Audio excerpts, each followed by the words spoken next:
Hasil pelaksanaan SBMPTN Unsri berlangsung lancar dan Unsri menjadi salah satu universitas favorit.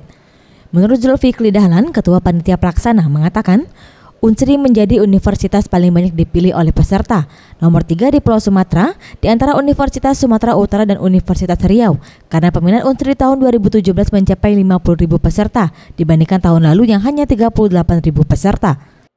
PTN, salah satunya harus PTN di Palembang. Tapi kalau dia milih satu PTN, anak itu, dia boleh kemana saja.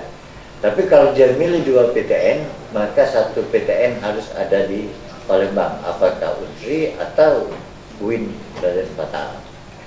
Nah, kemungkinan juga di tempat-tempat lain, di Jawa atau di Kalimantan atau di Sumatera Utara dan sebagainya, kemungkinan ada anak-anak milih pertamanya Unsri, tapi ujiannya di sana, itu terbalik.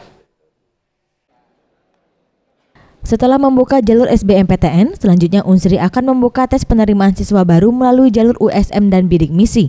Hal ini dilakukan untuk mencukupi kuota penerimaan yang mencapai 6.000 mahasiswa. Fora Dwi Satria, Sriwijaya TV.